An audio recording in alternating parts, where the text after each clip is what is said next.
Hi, I am Morgan Vaughan. This is Facts at 5 on LTV. It is Friday, April 3rd, 2020, and I am here with Christine Sampson, a reporter from the East Hampton Star. Thank you so much, Christine. Thank you, Morgan. For being here this week. You have been so fantastic. Okay, start. What's happening? So the East Hampton Town Police Department has sent out a notification that it's basically a reminder first that the governor has issued this New York State on pause executive order. That's the closing of non-essential businesses, no gatherings, that sort of thing. And the East Hampton Town Police Department and Public Safety Division have announced that they've been enforcing this by notifying businesses and residents handling complaints from the public regarding violations of non-essential business operations and essential businesses which are not following social distancing protocols. Okay. So that might be happening. What you can do is call, there's a phone number. Okay. It is 833-789-0470. It's a 24/7 hotline. It's the Pause Enforcement Assistant Task Force hotline. Okay, we need to add that. Yeah, anybody can make that. And you know, if it's legitimate, you don't want to go overboard, with it, but it's one of those if you see something, say something moments. And it's also, I think everybody understands people want to work, people need to work, but there's also, the more that we stay at home, the faster this will be over. Right. That's what we're hearing from people. So that is, the East Hampton Town Police Chief says, we are asking for the cooperation and compliance for the good and welfare of the entire community. Right. Okay, excellent work. Thank you. Okay, so today in Suffolk County, this was just updated at 2:30, we have 10,303 cases of coronavirus. In East Hampton, we have 39 confirmed. That is a 50% increase in the last 48 hours alone, from 26 to 39. Wow. This is what they were saying. This is this exponential growth that we were hearing about several weeks ago, was that it was going to start out with one or two, but then it was going to quickly grow exponentially, which now we're getting a really good lesson as to what that is. Right. That's amazing. In Southampton, 167. Wow. So that is quite a change. I think you have an update about schools. Yes. So Governor Cuomo recently canceled spring break for public schools. And so initially we thought that it wasn't going to have much of an impact here on the South Fork, but it turns out there are a few districts that did not reschedule their spring break. Okay. So for instance, East Hampton took their spring break early to help the teachers plan distance learning. So the students were off, the teachers were not there, but like they were working. Right. And so now the governor has said the students must not have spring break. Although, and this applies to, first we've got it in from Sag Harbor School District. Okay. And there may be other local districts as well. We will notify you as we get that information. But basically, the districts that are facing the situation, they're going to have to do things like negotiate with their teachers to say, oh, you spent what would have been a break creating lesson plans for the web. So now the teachers don't have a break, but and also families may have dinner plans at home for the holidays coming up, and celebrations of Easter, Passover, that sort of thing. Right. Hopefully at home as well. Right. But and so the school districts are looking to find that balance between flexibility and compliance. It is. I think everybody is. It's all about improv at this moment. It seems to me you have to be able to sort of go with the flow, but also everyone should look at their school district and see what's happening. I think a lot of people are. Right. It doesn't apply so much here in the East Hampton School District or Springs, but there are a few who are impacted by this, and you should check your schools for notifications. All right, excellent. So before we start talking about finances, which is going to be the majority of the day, what is fun to do this weekend? So our local arts institutions are phenomenal. We all know this. Yeah. There's no question about it. They're stepping up big time. And so what you can do is, check out, for instance, Guild Hall. On Saturday, April 4th, that's tomorrow, Art Break with Casey Deline, using simple materials found at home, and this is for all ages. Visit virtually and create something based on, artistic methods. So that's April 4th. And then, the Southampton Art Center, Parish Museum, Grenning Gallery, they've all got online programs right now. Hamptons Film Festival is it Hamptons Film? I think so, yeah. Hamptons Film, Friday Flashback. Film title from a prior screening that can easily be found on streaming platforms. And then a conversation about the film will be presented on YouTube and its website after that screening. After people tune into that movie, Wow. Then there's a virtual discussion that you can take place. It's really incredible what people are doing, and I think you should go to your favorite venue and check out their online content, and remember to donate and to help them through this rough patch. But it is amazing what we can do. I mean, the artist tomorrow is Alice Hope, who's one of my favorites. So that's an amazing opportunity for people at home. Unbelievable. Okay, so we just got word that everybody's using Zoom, which to me, as a 50-year-old, is a show that was on PBS in the 70s. But for now, it is a online meeting place. And what is happening? Zoom is the app du jour. App du jour, perfect. And there's a thing called Zoom bombing. It's like photo bombing, whereby somebody uninvited hacks into your Zoom meeting. So bored hackers who are sitting at home with nothing to do because they're also quarantined are figuring out how to mess up your meetings. Yes. And so one of the solutions that may be available is make sure that your passwords are secure on your Zoom line. Okay. Don't make that link public. Only do it for the folks who are invited. And that's if you're creating the Zoom meeting. If you're creating the Zoom meeting. Okay. So to prevent being hacked or Zoom bombed. Oh my gosh. And I mean, and you also wanted to say something about scams. Well, this is what's, as rapidly as the coronavirus has been spreading exponentially, so have the scam artists. And I went on I was looking at stuff because of Finances Today. We interviewed Bernadette Ruggiero. And so I went on to see on my bank to see what was going on. And the biggest thing they had was a huge section about scams and what people are doing. And they want to make sure that everybody knows, and I think this applies for any bank, any credit card, they will never make or send unsolicited calls, texts, or emails asking you to provide, verify, or update passwords, usernames, debit, whatever. I remember with my dad was that he was raised to be nice on the phone. You can't be nice.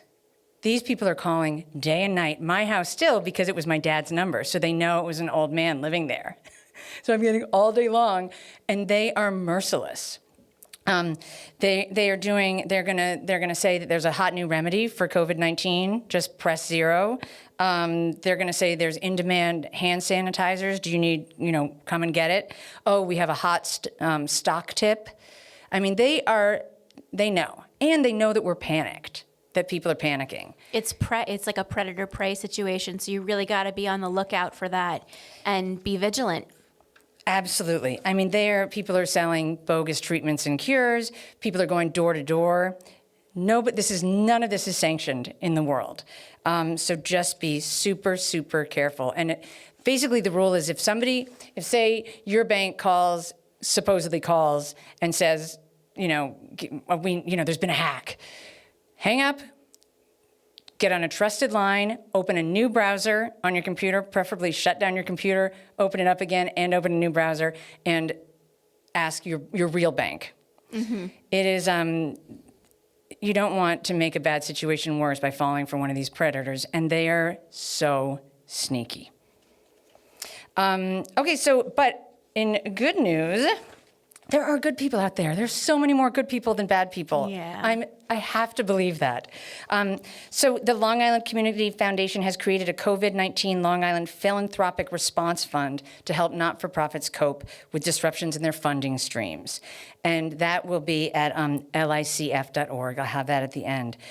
Do you have any other information about anything else like that in terms of the financial stuff? I think that we have the United Way. Right. They are doing outreach to low-wage workers who are unemployed. Maybe you're making the minimum wage and you've lost your job.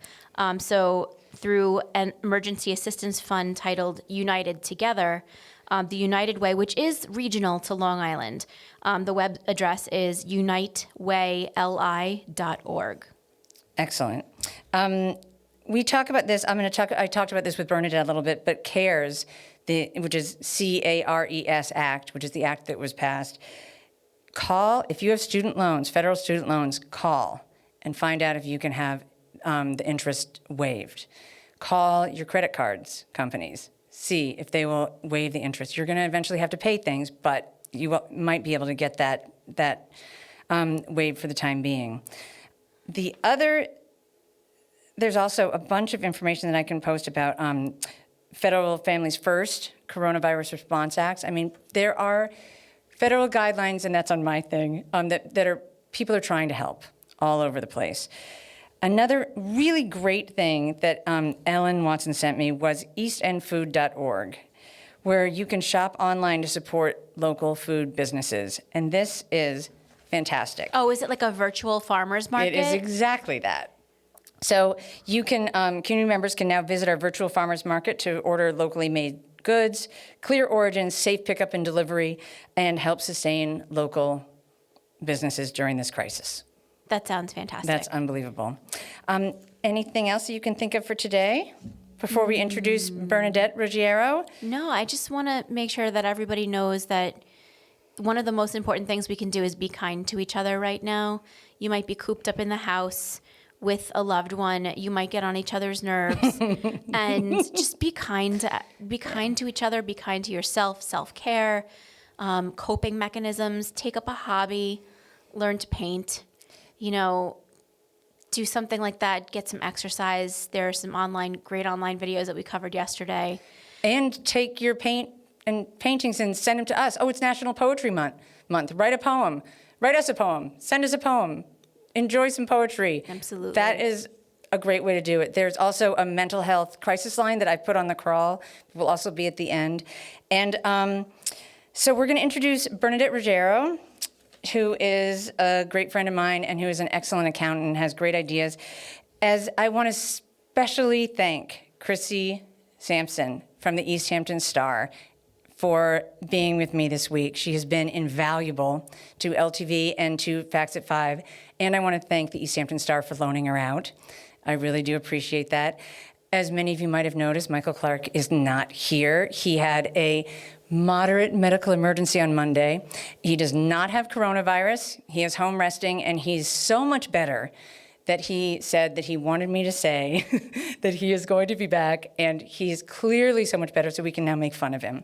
But we desperately, desperately want him back. We love him, and we want everybody to take care of themselves and to be gentle, as you said, and to watch their wallets. And wash their hands. And wash your hands. And stay home. Thank you. Hi, Bernadette Ruggiero from Xfile Accounting, and you are a certified financial examiner? Certified fraud examiner, but Certified it goes fraud into the same examiner. direction. And you have some advice for us today, or some helpful hints, let's say, in this financially troubling time. Do you want to start and say where you're from and everything? Yeah, first of all, hi, Morgan Vaughan. And in the background for making this happen. Oh, and yes, I've been a local out on the East End for the past 14 years, and I've had my own practice. I'm a financial accountant also. I don't process taxes, but I do work with several nonprofits out on the East End. And one of them is actually LTV. And you're fantastic. And I also work for private companies. So I do get a lot of exposure to different kind of situations. But today it was actually more important for me to talk about how the crisis can affect you on a personal level. Because in the end, that's what I actually see with my companies being in different situations and are struggling, that it automatically affects their employees, right, their associated vendors. And So one of the things that always comes up first is that people kind of like throw up their arms in despair and like, God, we're running out of money. We were already living paycheck to paycheck. So what are we going to do now? And there's like this German metaphor which I always like to use, where when you're like a little bit overwhelmed or a lot overwhelmed by a situation, they call that in German, the ostrich is sticking its head in the sand. We have that too in English. You have that too, okay? Yeah. Which I think is perfect. Where at some point you feel like, God, let me slowly take my head out of the sand again and see how it's looking. But by then you've missed many opportunities that could have helped you right in that situation, in that moment. So yeah, Okay, I so wanted we're to talking take. about right now, we're sitting there, we've got our heads in the sand completely. Oh my God, what is going to happen? How am I going to survive? And what are some practical hints? Yeah. So one thing I personally have been doing almost all my adult life, because I've had financial hardships and I have no family cushion or anything to fall back on. So one of my things that I always do, and people laugh about it, but it really just gives me a peace of mind, is my Excel spreadsheet. And you don't even need to do it on a computer. You just sit down with a piece of paper and a pen, and you write down on a monthly or weekly basis. Right, like right now, you probably want to do it rather weekly. What's the money coming in? What's the money going out? And after Okay. you add all the incoming money and you deduct all the outgoing money, you're going to have a plus or a minus. And that's when you want to see, okay, maybe first of all, I mean, obviously right now we're limited in how we can influence the incoming side, but the one side that we do have still, I think, wiggle room in many cases is the outgoing side.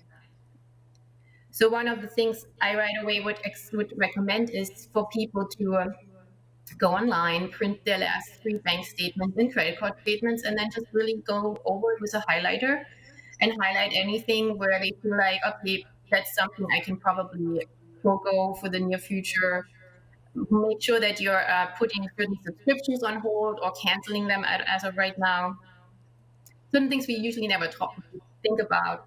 And then you go back to your piece of paper and your pen and you adjust your expense side, and then you're going to see, so how much money am I going to be in the negative?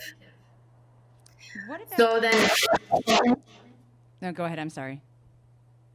yeah, and then you kind of like, then you look, okay, what other financial options do I have outside of earning money? So one thing I saw that you suggested is if you have a federal student loan, that there are, I think it's the CARES Act. Right now, you can look up and see what alternative you have, or if they'll stop doing the interest or whatever. Can you explain more about that? What actually, I think it is part of the CARE Act, because the CARE Act is the overall threshold for all these different government initiatives. And one of them, I personally also have a federal student loan Okay.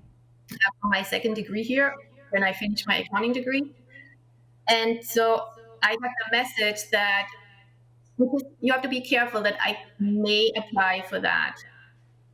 So you could have a government loan or a federally funded loan, but it may not fall into this. So what I did is, before I actually got on the call, is I went online. I have an account with an institution called Nelnet that administers my government loan. And there they tell you that you need to pull up one of your latest statements, and you just want to identify your account number. And if that number starts with E, then you know it applies. And what that means is actually that, first of all the interest calculations will be waived until September 30th, 2020. So actually, and also on top of that, you do not owe any payments. Okay. But in order to make sure that that's actually true, you should keep looking into your account, because the balance due should be adjusted and should be reflecting zero. So you always want to kind of be on top of that. If you do see, oh, it's not zero, then you may want to reach out to your institution and inquire about that. Okay. That's great Other to things know. I do want to mention is that while there is no interest computed for the next 6 months. If you do have any funds available, keep making your payments. Right. Because it will help you, because now 100% of those payments will go towards your principal. Oh, fantastic. So Yeah, that's so really, let's not always think worst case. Let's also think, okay, maybe I should keep up or make half of that payment, even okay. though it's not required. Because it helps. Well, won't it? I mean, it'll be required anyway at someday. I mean, it's just putting I don't off. think it will be added to the back end. I didn't read that. Wait, I'm sorry. I think they like it won't be, the interest won't be added to the back end. I think they're literally pausing the calculating of it. No, I meant that the interest will be paused, but that the actual loan will not be. So it's best Yeah, to no. keep track, doing Well, it no, as but you the go. loan, well, no, any payment right now, you don't have to make, literally, if you have that E in front of your federal student loan account number, and please, again, don't just take my word, go into your account and check.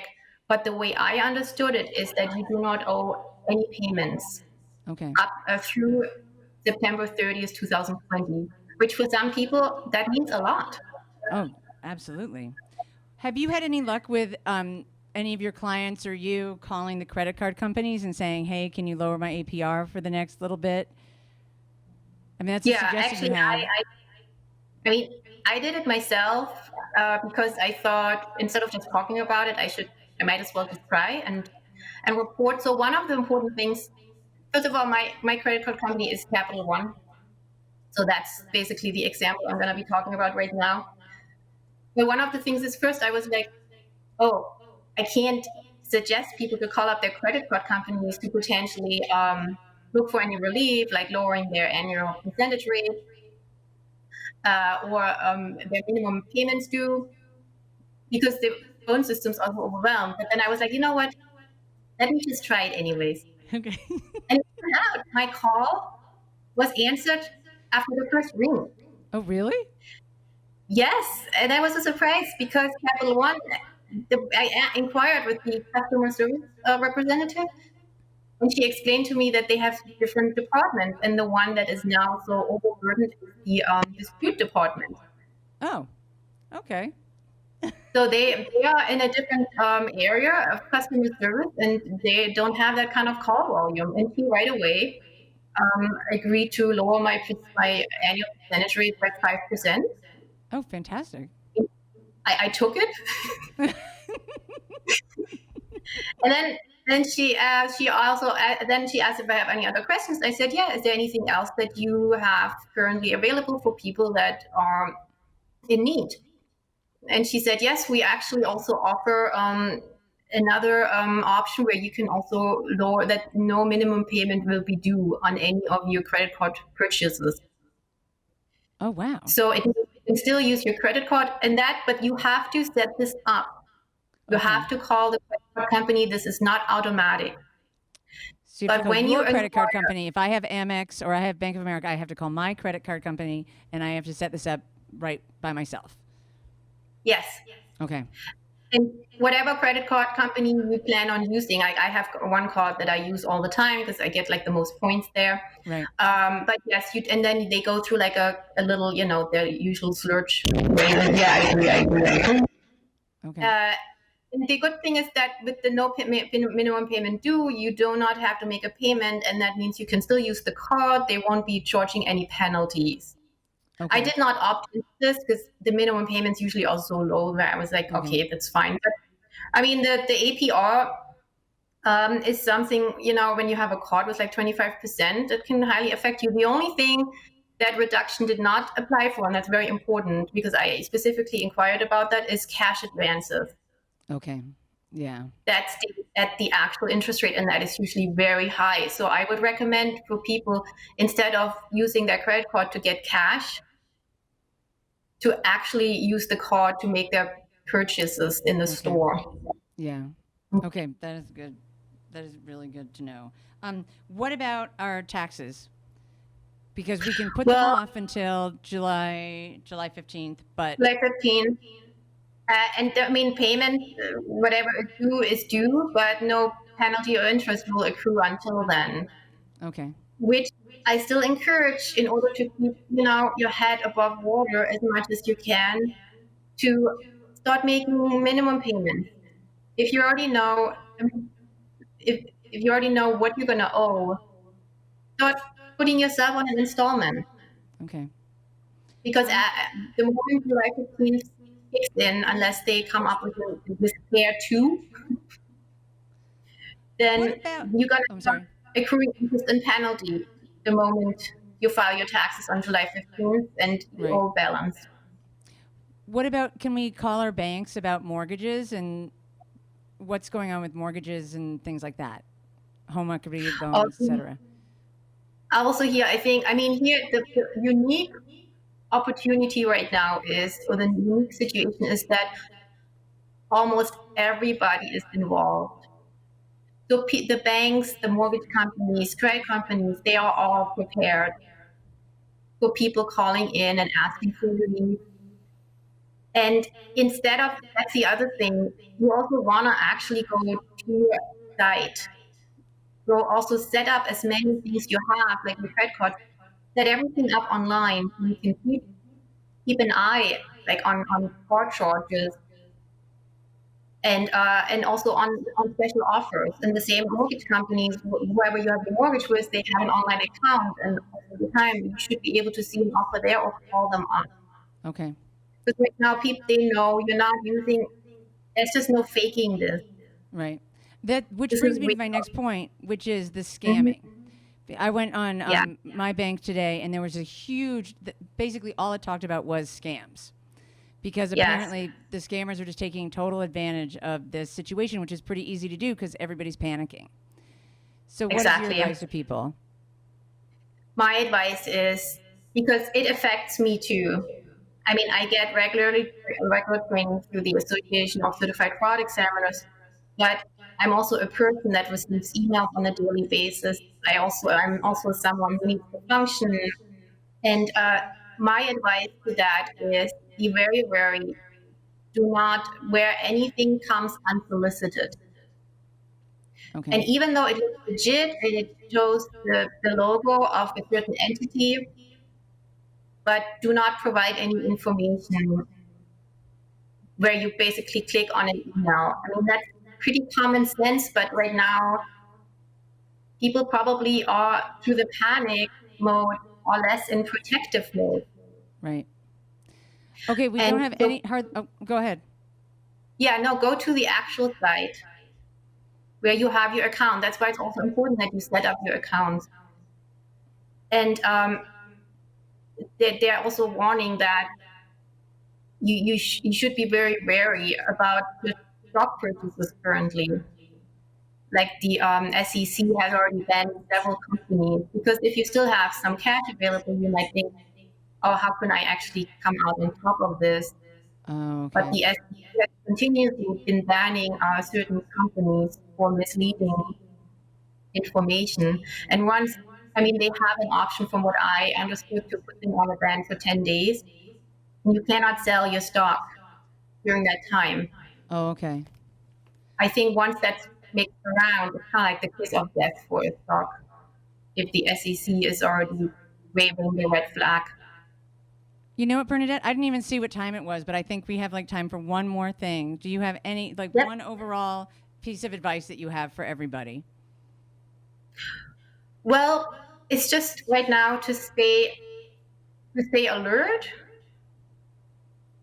and kind of like, I know people always see, because I hear this all the time. What are you always stressing about, making, like, putting this together or making this or that in terms of my personal finances? But it is what keeps me sane. So that little extra stress that you may have by keeping track of this on a daily, weekly, monthly basis, it will make you be able to fall asleep at night and to focus on other things like your family right now and your children's schooling, where you kind of like, you feel like you can breathe, because we all know this, when we're like in panic mode, our attention span is very low. Right. So just try to do whatever you can. Excellent. Thank you so much, Bernadette. This has been great. You're very welcome. You guys hang in there. I love the facts at 5.